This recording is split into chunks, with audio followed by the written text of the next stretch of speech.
ए दाजु के अरे ल ल ल ल ल ल ल ल ल ल ल ल ए दाजु ले ल ल ल ल यस्तो नगरौ न ओ ब्रो ल ल ओ ब्रो नकसौँ ओ ब्रो त्यसो गरेर ढाड निको हुन्छ यार ल ल ल ल हेर्नुहोस् है यो के गरेको ओ ब्रो ल ल ल ल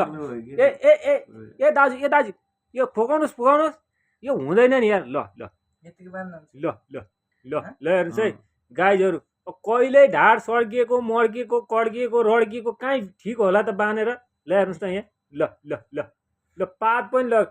ओ माई गड सेतो सर्ट कालो टी सर्ट ल ल ल ल हेर्नुहोस् है यहाँ ल हेर्नु यस्तो गरेर पनि कोही नभएको जात्रा हाँडी गाउँमा भनेको जस्तो ओ ओ ओ ओ ओ ओ ओ ओ ओ ओ ओ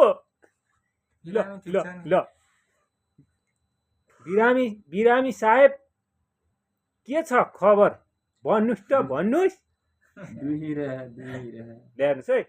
अलि सन्चो बस्छ अलि सन्चो भएको छ ल्याउनुहोस् है हाम्रो आयुर्वेदिक पद्धति भनेको एकदम गुणस्तर रहित छ हजुरहरूले भन्नु होला यो त कस्तो काम गरेको यिनीहरूले तर तपाईँहरूले बुझ्नुहोस् कि यो भनेको हामीले खेलाती गरेको होइन यो त हामीले एकदम हाम्रै घरायसी आयुर्वेदिक उपचार पद्धति गरेको हो डक्टरको भन्दा 50औं गुणा राम्रो आयुर्वेदिक उपचार पद्धति हो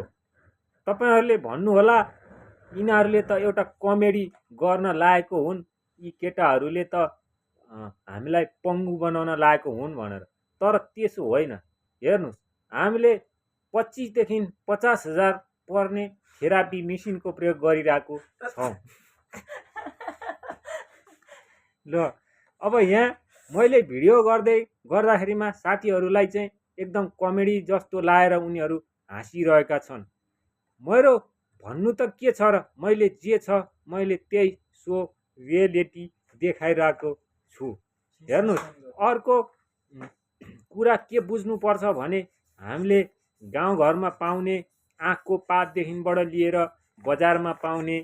विद्युतीय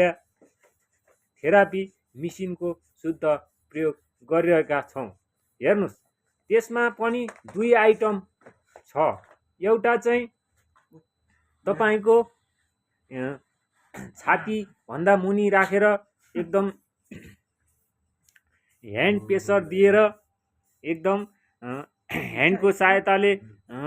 मेनबल सिस्टमबाट एकदम पुस गरिरहेको पनि छ र गर्न पनि मिल्छ अनि बिरामीलाई पनि ऐको भन्दा अहिले अलि ठिक पनि भइरहेको छ त्यस कारणले गर्दाखेरिमा हजुरहरूले यो फन्ली भिडियो बनायो यिनीहरूले नाटक गरेको भन्नुहोला तर वास्तवमा यी कुराहरू एकदम सही र गुणस्तरीयहीन कामहरू हामीले गरिरहेका छौँ अब तपाईँहरूले भन्नुहोला यो नदुखिकन यिनीहरूले भिडियोको लागि चाहिँ एउटा कन्टेन्ट बनाउनको लागि चाहिँ यिनीहरूले यस्तो कुराहरू बनाइरहेको भनेर तपाईँहरूले भन्नुहोला अनर्थ यो कुरा चाहिँ अनर्थ हिसाबले बनाइएको होइन त्यसै कारणले गर्दाखेरिमा यो भिडियो एकदम जायज र लायक भिडियो भएको हुनाले हजुरहरूले पनि एकदम मन पराएर लाइक सब्सक्राइब गरिदिनु होला यस्तै भिडियो लिएर हामी आउने दिनहरूमा पनि यस्तै नयाँ र रोचक भिडियोहरू लिएर हामी हजुरहरू मार्फत आउने नै छौँ यति भन्दै मेरा 2-4 शब्दहरूलाई हजुरहरूले मनैदेखि तनैदेखि